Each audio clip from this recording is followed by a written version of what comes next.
तर ठाण्यात भाजप, शिवसेना आणि अजित पवारांची राष्ट्रवादी काँग्रेस या तिन्ही पक्षांनी महायुती म्हणून लढायचं की स्वतंत्र हे ठरवण्याचे अधिकार उपमुख्यमंत्री एकनाथ शिंदेंना देण्यात आल्याची माहिती सूत्रांनी दिली। ठाणे शहराचा अख्खा ठाणे जिल्हा हा एकनाथ शिंदे आणि पर्यायाने त्यांच्या शिवसेनेचा बालेकिल्ला म्हणून ओळखला जातो। आगामी महापालिकांच्या निवडणुकांमध्ये ठाणे आणि इतर महापालिकांमध्ये महायुती म्हणून लढल्यास भाजप आणि शिवसेनेत जागा वाटपात वाद होऊ शकतो। त्यानंतरही भाजपला ठाण्यात कमी अधिक जागा मिळाल्या तर त्याचा शिंदे आणि शिवसेनेला फटका बसू शकतो, कारण ठाणे महापालिकेची उमेदवारी न मिळणारे उमेदवार पुन्हा ठाकरेंच्या शिवसेनेकडे वळण्याची शक्यता आहे। त्यामुळे ठाण्यात महायुती म्हणून लढायचं की स्वतंत्र याबाबत निर्णय घेण्याचे सर्वाधिकार महायुतीकडून शिंदेंना देण्यात आल्याची सूत्रांची माहिती आहे।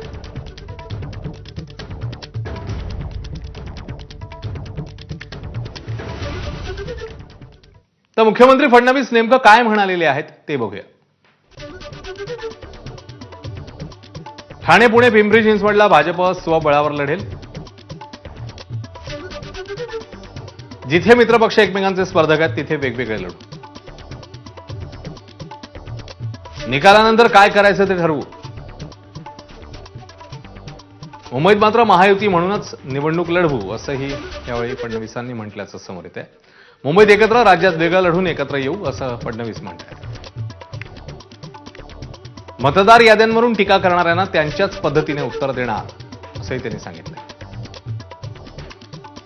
तर लोकसभेला मवियाला कसा फायदा झाला त्याचे पुरावेच देऊ असंही फडणवीस म्हणतात। सध्या तरी वर्षावरच राहणार असंही त्यांनी म्हटलेलं आहे। दिल्लीत जाण्यावर 2029 नंतर बघू हेही त्यांचं वक्तव्य आता समोर येत आहे।